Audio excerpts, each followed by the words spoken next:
Hello, good morning. કેમ છો? હું છું વિશાલ સુદાણી અને આપણે વાત કરી રહ્યા છીએ ફિઝિક્સની.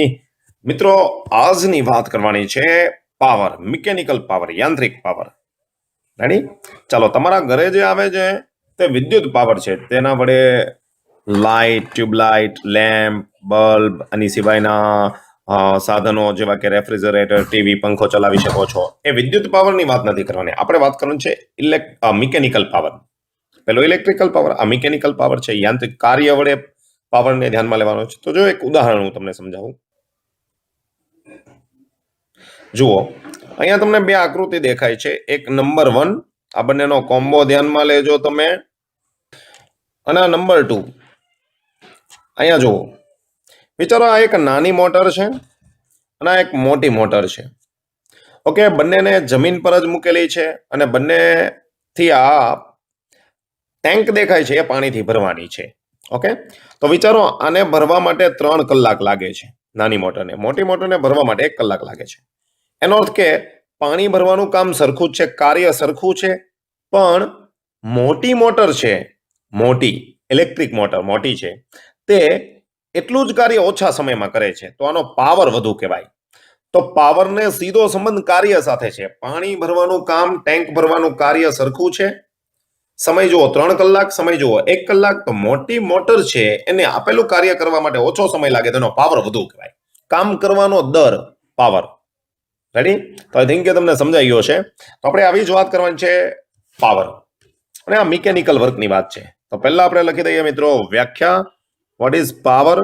તો પાવર એટલે જ કાર્ય કરવાનો સમય દર, જેને પી વડે દર્શાવશું આપણે. ઓકે, કાર્ય કરવાના સમય દરને પાવર કહે છે. પાવરનું બીજું નામ છે કાર્ય ત્વરા, એટલે કે કાર્ય કરવાની ઝડપ. રેડી? આની એક બીજી વ્યાખ્યા તમે લખી શકો છો. એકમ સમયમાં થતા કાર્યને પાવર કહે છે. આ મેં તમને ઉદાહરણ આપેલું હતું પાણી ભરવાનું. આની સિવાય કોઈ પદાર્થને એક જગ્યાએથી બીજી જગ્યાએ લાવવાનું પણ હોય. રેડી? ચલો, સાબિતી આપીએ કેવી રીતના, કેમ. તો આપણે ધારી લઈએ, ધારો કે ડેલ્ટા ટી સમયમાં થતું કાર્ય ડેલ્ટા ડબલ્યુ છે. ડેલ્ટા ટી સમયમાં થતું કાર્ય ડેલ્ટા ડબલ્યુ, એટલે કેવી રીતના? તો ધારો કે હું સમજવા માટે આ સુરેખ પથ લઈ લઉં છું.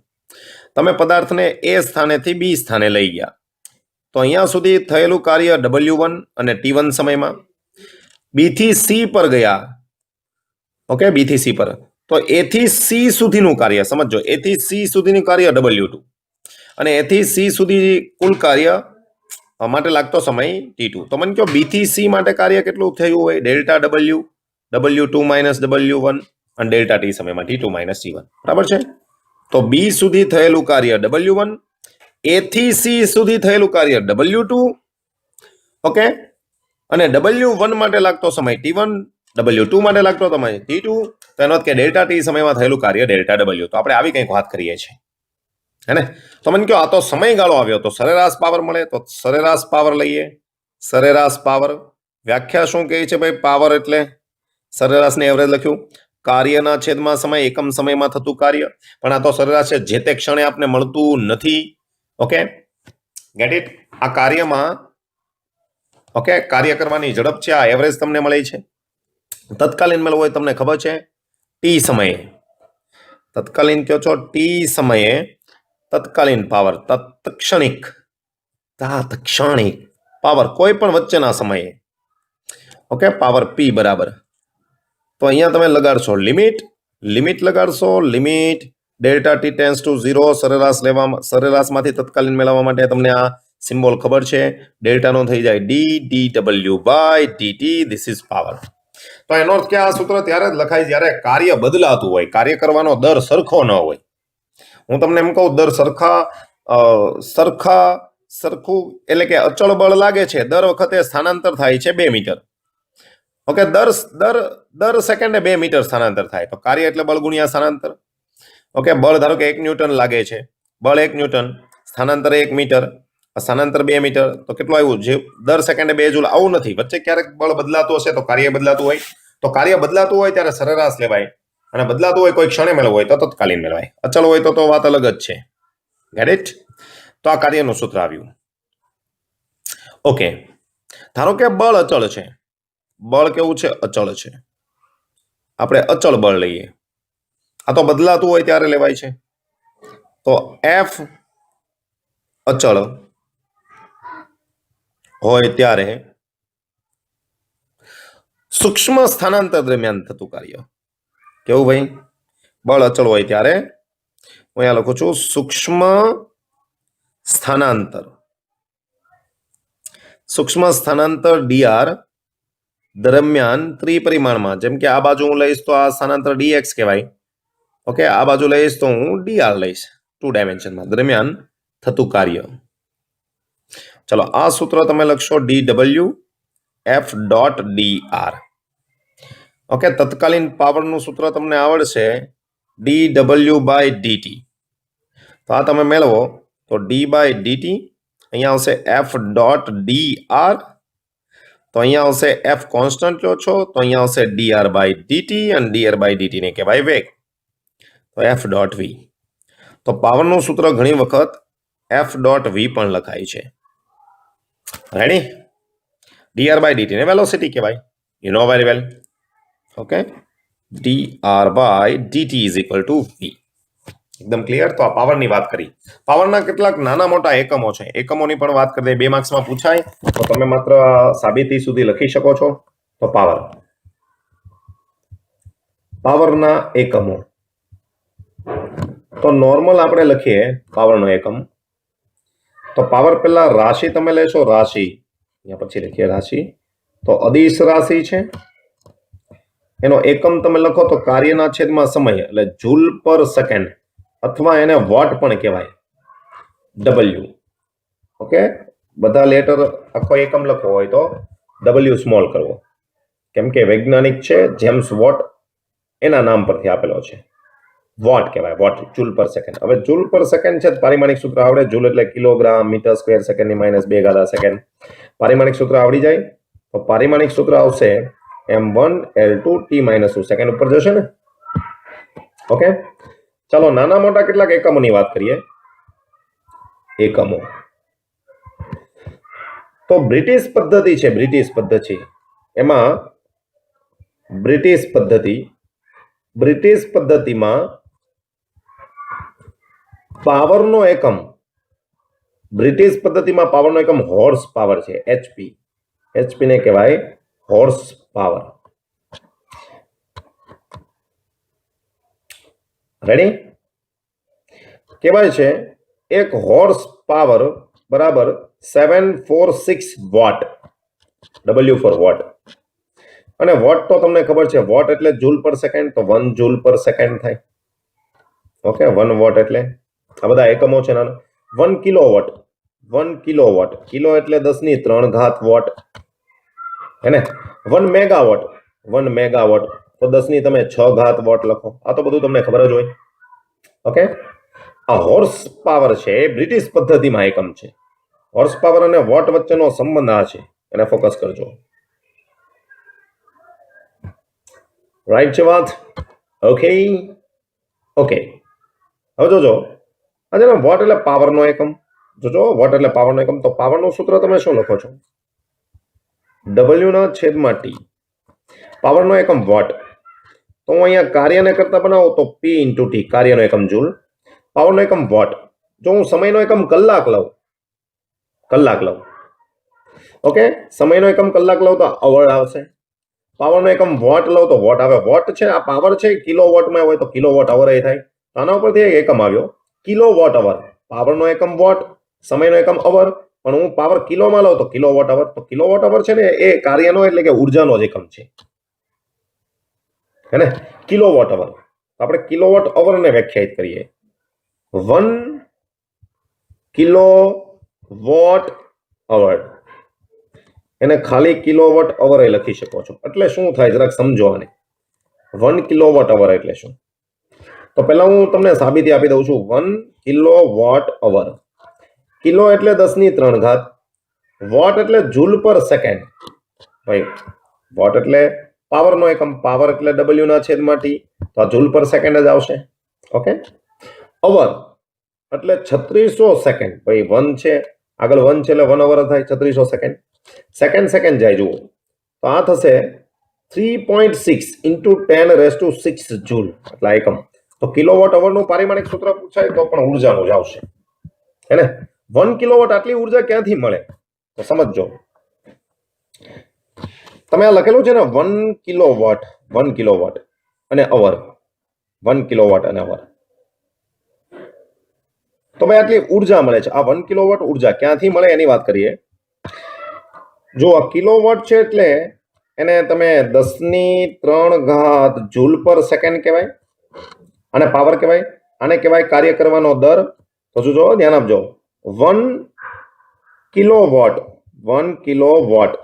આ થઈ ગયું કિલો અને આ થઈ ગયું વોટ 1 કિલોવોટના અચળ દરે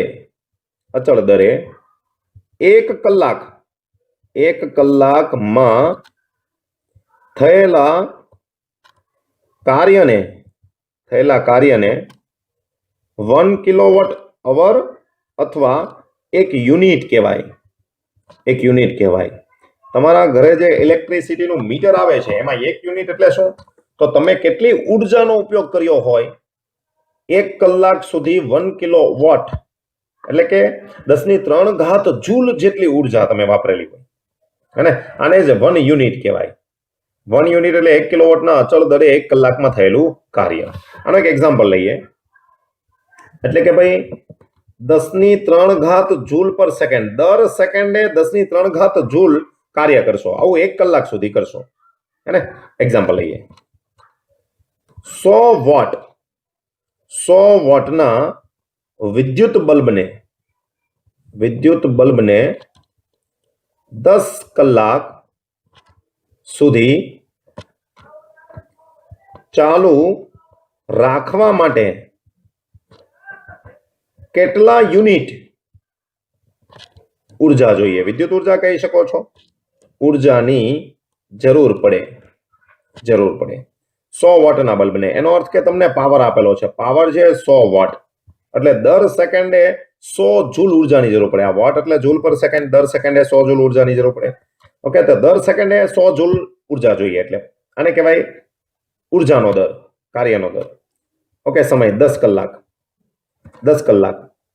10 અવર આ 10 અવરનું તમે સેકન્ડમાં રૂપાંતર કરી શકો છો તો 10 × 3600 સેકન્ડ તમારે મેળવવાનું છે ઉર્જા યુનિટ કાર્યનો એકમ છે નોર્મલી તમને આવડશે ભાઈ 1 કિલોવોટ અવર એટલે તમે શું લખી શકો છો ભાઈ 1 કિલોવોટ અવર ઉર્જા એટલે કાર્ય એક પ્રકારનું બરાબર છે તો પાવરનું સૂત્ર શું આવે W ના છેદમાં T ઇમ્પ્લાઇઝ W બરાબર શું થાય P × T P એટલે શું 100 T એટલે ભાઈ 100 આ મેં સેકન્ડમાં એટલા માટે રૂપાંતર કર્યા વોટ એટલે જૂલ પર સેકન્ડ થાય બરાબર છે T 10 × 3600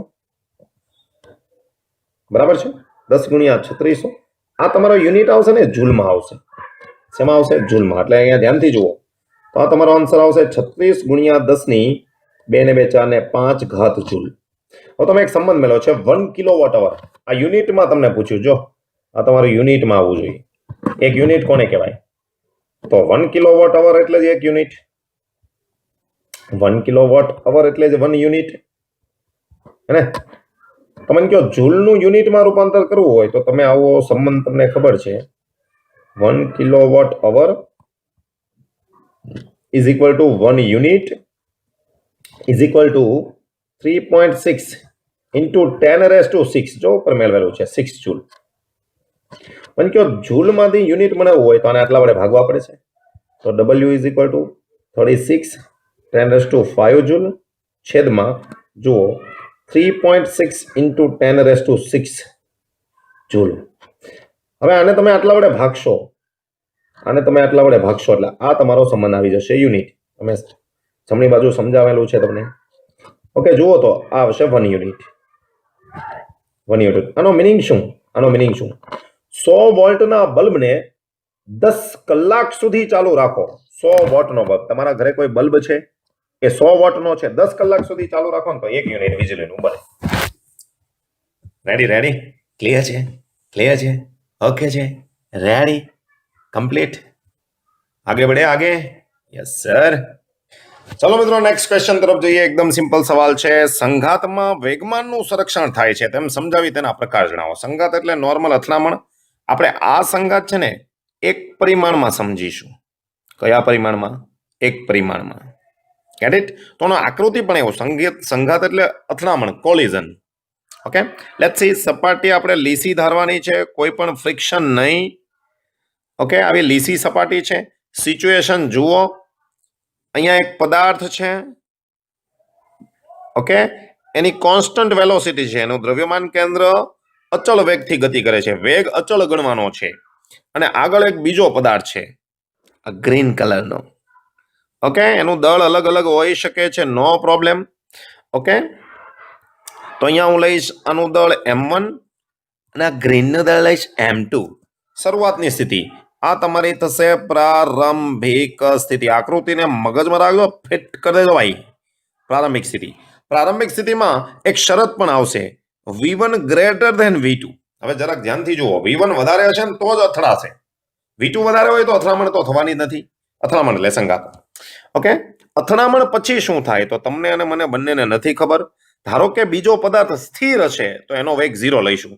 બીજા પદાર્થનો જે વેગ હશે એ આપણે ધ્યાનમાં લઈશું. પહેલો સ્થિર ક્યારે નહીં હોય ને તો અથડામણ નહીં થાય, સંઘાત નહીં થાય. ઓકે, સંઘાત બાદ ઓકે, સંઘાત થશે એટલે બંને અથડાશે. અથડાશે એટલે કંઈક તમે આવી સિચ્યુએશન દોરી શકો. કેન્ડિડેટ અથડાય. અથડામણ પછી શું તો આપણે સિચ્યુએશન જોઈ લઈએ. અથડામણ પછી બંનેના વેગ બદલાઈ ગયા છે. તો અથડામણ બાદ આનો વેગ v1 ડેશ, દળ તો બદલાવાનું જ નથી, તમને જ ખબર છે. ઓકે, અને બીજાનો વેગ v2 ડેશ કેટલા છે ખબર નથી. હા, એવું પણ થઈ શકે બંને પદાર્થો એક તંત્ર બની ગયું ને એક સાથે ગતિ કરે, પણ જેવી સિચ્યુએશન. બરાબર છે? તો આ પરિસ્થિતિને આપણે લખીશું અંતિમ. અંતિમ સ્થિતિ. અંતિમ સ્થિતિ એટલે અથડામણ બાદની સ્થિતિ. Get it? હવે વિચારો તો આ જ્યારે અથડામણ થાય ત્યારે આ પહેલો લો બીજો લો. પહેલો પદાર્થ બીજા પદાર્થ ઉપર બળ લગાડે, જેને તમે કહો છો બીજા ઉપર લાગતું બળ પહેલા વડે. ઓકે, અને બીજો પદાર્થ પહેલા પદાર્થ ઉપર બળ લગાડે, એને કહેવાય પહેલા પર બીજા વડે લાગતું બળ. આ બંને બળો સમાન મૂલ્યના અને વિરુદ્ધ દિશામાં હોય એટલે પરિણામી બળ 0 થાય. અને તમને ખબર છે પરિણામી બળ 0 થાય તો આ સૂત્ર તમે લખો છો dp/dt. પરિણામી બળ 0 તો વેગમાન અચળ, dp/dt, p કોન્સ્ટન્ટ, હે ને, એટલે વેગમાનનું સંરક્ષણ થાય. Is that clear? રાઈટ? તો વેગમાનનું સંરક્ષણ શા માટે થઈ ગયું ખ્યાલ આવી ગયો બધાને? ઓકે, તો સંઘાતમાં વેગમાનનું સંરક્ષણ થાય તો લખીએ તો ભાઈ સંઘાત દરમિયાન કેટલા પદાર્થો? 2 પદાર્થો. ઓકે, 2 પદાર્થો. 2 પદાર્થોના સંઘાત દરમિયાન પ્રથમ પદાર્થ વડે બીજા પદાર્થ પર અને બીજા પદાર્થ વડે પ્રથમ પદાર્થ પર લાગતા બળો સમાન મૂલ્યના અને વિરુદ્ધ દિશામાં હોવાથી તેમનું પરિણામી બળ, સમજો વાતને સમજો, પરિણામી બળ કેવું થાય? 0 થાય. અને તેથી આમ તંત્રનું કુલ વેગમાન અચળ રહે છે. કુલ વેગમાન ઇઝ ઇક્વલ ટુ અચળ. આ વેગમાન એટલે શું તો વિચારો, m1 v1 m2 v2 સંઘાત પહેલાનું વેગમાન બરાબર m1 v1 dash m2 v2 dash સંઘાત પછીનું વેગમાન. ધારો કે આ 8 છે, આ 3 આવ્યું. ઓકે, પછીના કિસ્સામાં 10 આવ્યો, 8 ને 11 થયું, આ 1 આવશે. બરાબર છે? સંઘાત પહેલાનું વેગમાન જુઓ 11 હતું, સંઘાત પછીનું વેગમાન 11 થયું. ઓકે, હા, તંત્ર જેમાં પદાર્થો છે એના વેગ બદલાઈ શકે, પણ દળ અને વેગનો ગુણાકાર કઈ કેવી રીતના આવશે? તો અથડામણ પહેલા અને અથડામણ પછી કુલ વેગમાં ન રહે, આવું જ થશે. રેડી? સંઘાતના પ્રકારો લઈએ. કેટલા પ્રકારના સંઘાત થાય? ઓકે, તો સંઘાતના પ્રકારો.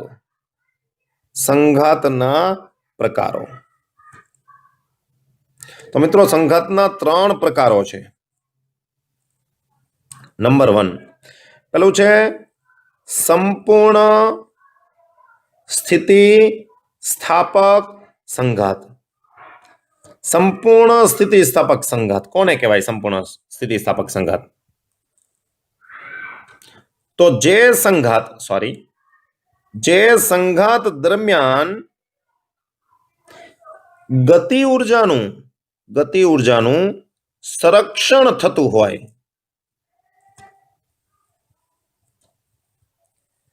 તેવા સંઘાતને સંપૂર્ણ સ્થિતિસ્થાપક સંઘાત કહે છે.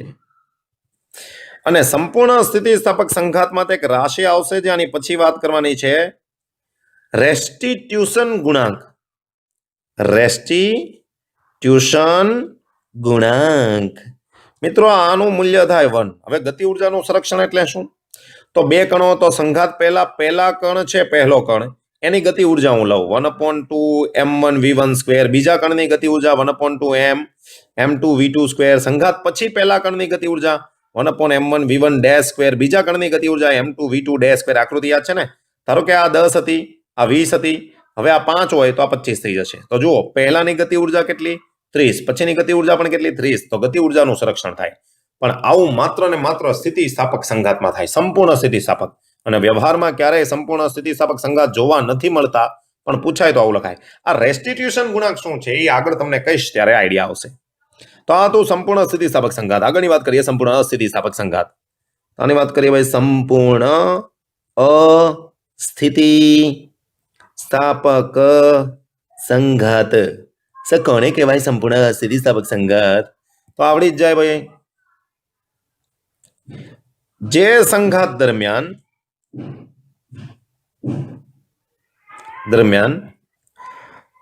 ભાઈ આ સંઘાત એવો છે ને સંપૂર્ણ અસ્થિતિસ્થાપક, જે સંઘાત દરમિયાન ગતિ ઉર્જાનું ઉષ્મા ઉર્જા કે અન્ય પ્રકારની ઉર્જામાં રૂપાંતર થતું હોય તો તેવા સંઘાતને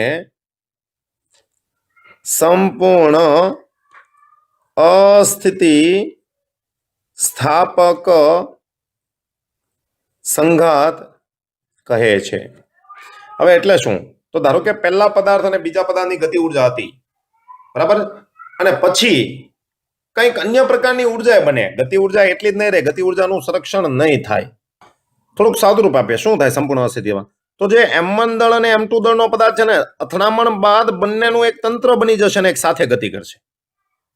પણ આની ગતિ ઉર્જા ગણશો ને તો પહેલા જેટલી નહીં હોય, તંત્રની શરૂઆતની જે હતી એટલી આવશે નહીં. કેમ? તો અમુક ભાગ છે અથડામણને કારણે ઘર્ષણ થયું હોય તો ઉષ્મા ઉર્જા ઉત્પન્ન થઈને વેસ્ટ થઈ ગયું હોય.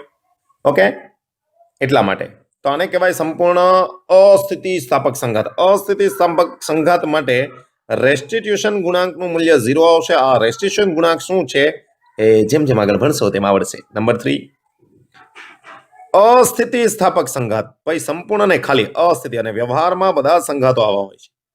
અસ્થિતિસ્થાપક સંઘાત, તો એમાં માત્ર યાદ રાખશું આપણે અસ્થિતિ. ભાઈ અસ્થિતિસ્થાપક સંપૂર્ણ હોય ને તો તંત્ર આખું બંને પદાર્થો એક સાથે ગતિ કરશે જોઈન્ટ થઈને. જેમ કે લાકડાનો એક અહીંયા બ્લોક છે, અને તમે અહીંયા બુલેટ ફાયર કરો તો આ ફાયર થશે ને, તો હવે આ તંત્ર આખું ગતિ કરશે.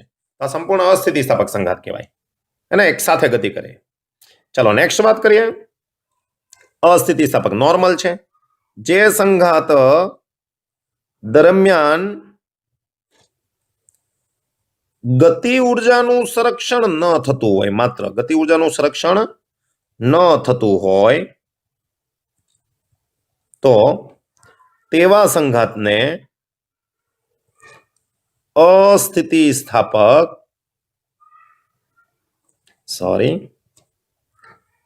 સંઘાત કહે છે.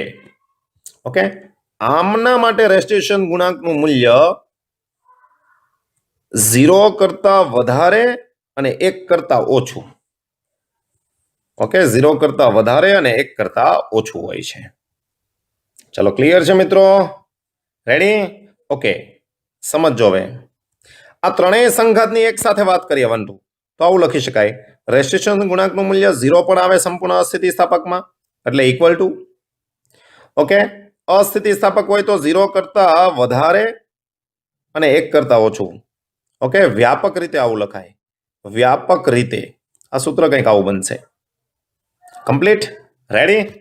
ઓકે, બાકી અસ્થિતિસ્થાપક માટે 0 માટે 0 કરતા વધારે અને 1 કરતા ઓછું રેસ્ટિટ્યુશન ગુણાંક માટે. આઈડિયા આવી ગયો? આ ત્રણ પ્રકારના સંઘાત છે, એમાં કુલ ઉર્જાનું સંરક્ષણ થાય ભાઈ. ઓકે, તો બીજી એક ઇમ્પોર્ટન્ટ વાત, આ ત્રણેય સંઘાતમાં કુલ ઉર્જાનું સંરક્ષણ થાય છે. ઓકે, કુલ ઉર્જા એટલે કે સંઘાત પહેલાની ઉર્જા અને સંઘાત પછીની કુલ ઉર્જા. હું માત્ર ગતિ કે માત્ર ઉષ્માની એની વાત નથી કરતો, બધી જ આવી જાય એમાં. ઓકે, જેમ કે હું કહું છું, આ પહેલા બે પદાર્થો હતા, એની ગતિ ઉર્જા હતી, કાઇનેટિક એનર્જી હતી, આની કાઇનેટિક એનર્જી હતી. સ્થિતિ ઉર્જા નહોતી અને ઉષ્મા ઉર્જા નહોતી. હવે ધારો કે સંઘાત બાદ આમાં ઉષ્મા ઉર્જા ઉત્પન્ન થઈ, ગતિ પણ છે. ઓકે, તો અહીંયા કુલ ઉર્જા તમે ગણશો ને તો પહેલા તો સ્થિતિ ને બીજી તો કઈ હતી ને, એટલે કુલ ઉર્જા થઈ ગઈ. તો પહેલાની ગતિ ઉર્જા વત્તા બીજાની ગતિ ઉર્જા, તો અહીંયા આવશે પહેલાની ગતિ ઉર્જા, બીજાની ગતિ ઉર્જા અને કુલ ઉર્જા. એને તો જમણી બાજુની કુલ ઉર્જા, ડાબી બાજુની કુલ ઉર્જા, આ ત્રણ માટે પાલન થાય. રેડી? ઓકે, તો યાદ રાખજો ભાઈ, વેગમાન સંરક્ષણનો નિયમ ત્રણેયમાં જળવાય છે. ઓકે, વેગમાન સંરક્ષણના નિયમનું પાલન થાય છે, કેમ કે નેટ ફોર્સ 0 રહેવાનો છે. કુલ ઉર્જાનું પાલન થાય, સંપૂર્ણ સ્થિતિસ્થાપકમાં ગતિ ઉર્જાનું સંરક્ષણ થાય, અસ્થિતિસ્થાપકમાં ગતિ ઉર્જાનું સંરક્ષણ થતું નથી. તો માત્ર સ્થિતિસ્થાપક સંઘાત માટે જ ગતિ ઉર્જાનું સંરક્ષણ, ત્રણેયમાં કુલ ઉર્જાનું સંરક્ષણ થશે. ઓકે, ચલો આગળની વાત કરીએ. રેસ્ટિટ્યુશન ગુણાંક મેળવો. સંપૂર્ણ સ્થિતિસ્થાપક સંઘાત માટે રેસ્ટિટ્યુશન ગુણાંકનું સૂત્ર તો યાદ રાખજો. રેસ્ટિટ્યુશન ગુણાંક સંપૂર્ણ સ્થિતિસ્થાપક સંઘાત માટે જ મેળવીએ છીએ આપણે. Get it? તો next question number I think કે કેટલામો છે? ચાલો 17મો સવાલ લઈએ. 17મો સવાલ. ચાલો જુઓ, સ્થિતિસ્થાપક સંઘાત માટે રેસ્ટિટ્યુશન ગુણાંક નું સૂત્ર તમને ખબર છે. સ્થિતિસ્થાપક સંઘાત હોય, સંપૂર્ણ સ્થિતિસ્થાપક, તો એ 1 થશે. Get it? સંપૂર્ણ આપેલું હોય તો ગતિ ઉર્જાનું સંરક્ષણ થાય. તો અહીંયા લઈએ પહેલો પદાર્થ, આગળની આકૃતિ જેમ હતી એમાં જ એનું દળ m1, વેગ v1 એક પરિમાણમાં લઈએ છે. આગળનો બીજો પદાર્થ, એનો વેગ v2, દળ m2. સંઘાત પહેલા પ્રારંભિક સ્થિતિ, સંઘાત પહેલા અહીંયા એક શરત છે, v1 greater than v2. Okay, સંઘાત બાદ શું થશે? તો સંઘાત બાદ આનો વેગ v2 ડેશ લઈ લઈએ. દળ બદલાવા નથી.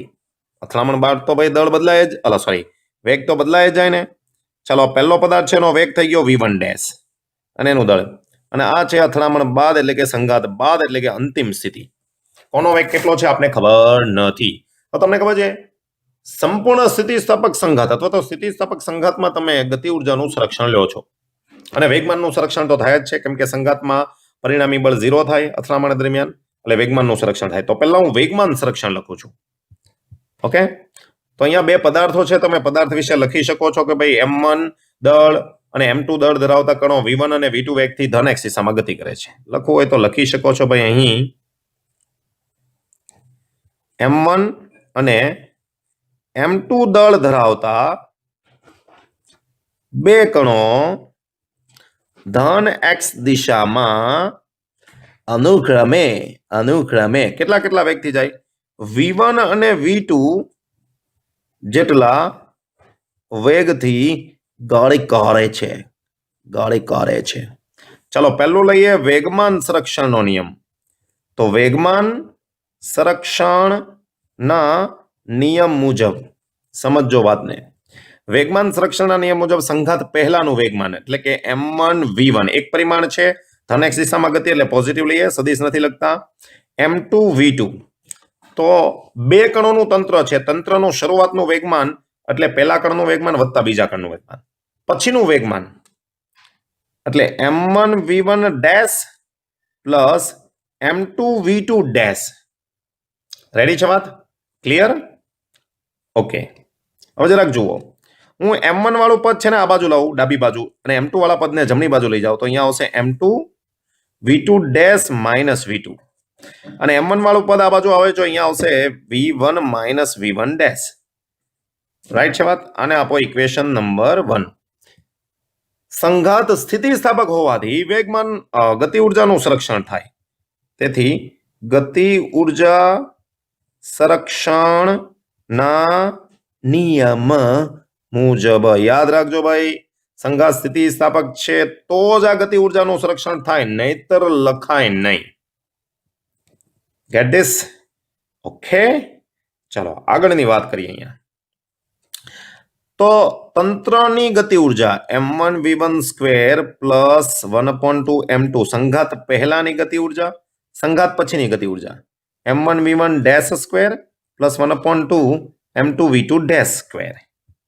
ઓકે, સેમ 1/2 બધી બાજુથી નીકળી જશે. જુઓ, m1 વાળું પદ તમે આ બાજુ લો તો m1 v1 square minus v1 dash square આ બાજુ આવશે m2 v2 dash square minus v2 square. Equation number 2. 1 અને 2 જો થોડું કોમન લાગે છે, આપણે ગુણોત્તર લઈએ. ઓકે, ગુણોત્તર લઈએ છે, 2/1 લઈએ, 2/1 આ ગુણોત્તર લીધો તમે તો અહીંયા આવશે v1 square minus v1 dash square છેદમાં આવશે v1 માઇનસ v1 ડેશ, આ બાજુ આવશે v2 dash square minus v2 square ને અહીંયા આવશે v2 dash minus v2. Okay, ચાલો ધ્યાનથી જુઓ, ઉપર વાળું પદ છે ને તમે લખી શકો v1 minus v1 dash v1 plus v1 dash, નીચે તો as it is v1 minus v1 dash, ઉપરનું પદ v2 dash square sorry v2 dash minus v2 v2 dash plus v2, નીચે v2 ડેશ માઇનસ v2. ચલો minus વાળા પદ અહીંયાથી નીકળી ગયા. જો તો અહીંયા આવ્યું v1 માઇનસ v1 ડેશ, અહીંયા આવ્યું v2 dash minus v2. Ready? ચલો તો અહીંયા લખીશ v1 માઇનસ v2, અહીંયા હું લખીશ v2 dash minus v1 dash. Get it? Okay, ચલો સંગાત પહેલા v1 વધારે હોય તમને ખબર છે તો હું આને છેદમાં લાવીશ તો આ મૂલ્ય થશે 1. જોજો, v2 dash minus v1 minus v2 છેદમાં v2 dash minus v1 dash. ચલો મિત્રો, 1 એટલા માટે મળે છે, 1 એટલા માટે મળે છે, સમજો 1 એટલા માટે મળે છે કારણ કે આ સંઘાત સ્થિતિસ્થાપક છે.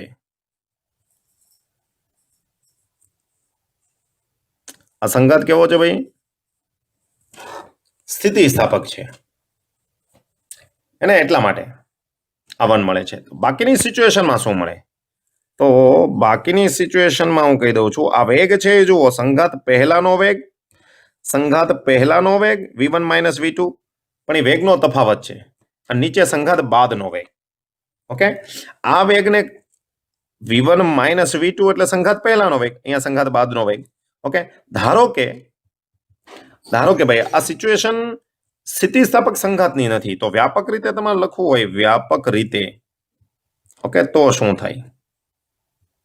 તો તમને ખબર છે સ્થિતિસ્થાપક ગુણાંકનું મૂલ્ય 0 અને 1 ની વચ્ચે હોય. Gate it? તો શરૂઆતનો વેગ અને પછીનો વેગ સમજો તો આ સૂત્ર લખાશે v2 dash minus v1 dash is equal to restitution ગુણાંક, અહીંયા એક અચળાંક આવશે જેની વેલ્યુ આટલી હશે. ઓકે, અને આ રેસ્ટિટ્યુશન ગુણાંક એટલે v2 ડેશ વ્યાપક રીતે આવું લખાય છે v1 માઇનસ v2. ઓકે, તો અહીંયા શું થયું ભાઈ? આને શું કહેવાય? અથડામણ બાદ વેગનો તફાવત, અને આ છે અથડામણ પહેલા વેગનો તફાવત, બસ આ તમારો રેસ્ટ્રિક્શન ગુણાંક. અથડામણ બાદ, અથડામણ પહેલા. ઓકે, ઈ બરાબર 1 ક્યારે હોય? સ્થિતિસ્થાપક સંઘાત હોય તો. ક્લિયર? તો આ ઇક્વેશન છે અને ફોકસ કરજો. પછીના પ્રશ્નો આના ઉપરથી આગળ વધવાનું છે, જે આપણે નેક્સ્ટ લેક્ચરમાં કામ કરશું. Is that clear? રેડી? ઈની વેલ્યુ જો 1 હોય તો જો ઉપરનું પદ આવી ગયું સ્થિતિસ્થાપક સંઘાત માટે. Get it? અને તમે ભાઈ ઉલટું પણ લખી શકો છો. આ પદને તમારે આ ન લખવું હોય, સંઘાત બાદ અપોન 1 પણ લખી શકો છો. ધારો કે તમે આવું લખ્યું, ઓકે, એની બદલે તમે આવું લખી શકો છો, v2 dash minus v1 dash છેદમાં v1 minus v2 is equal to 1. શું ફરક પડે ભાઈ? કાંઈ ન ફરક પડે. Gate it? તો રેસ્ટિટ્યુશન ગુણાંક યાદ રાખજો કોને કહેવાય? અથડામણ બાદ અને અથડામણ પહેલા વેગનો તફાવતનો ગુણોત્તર. તફાવતનો. રાઈટ? ઓકે, તો બાકીની વાત નેક્સ્ટ લેક્ચરમાં કરું. ત્યાં સુધી જય હિન્દ, જય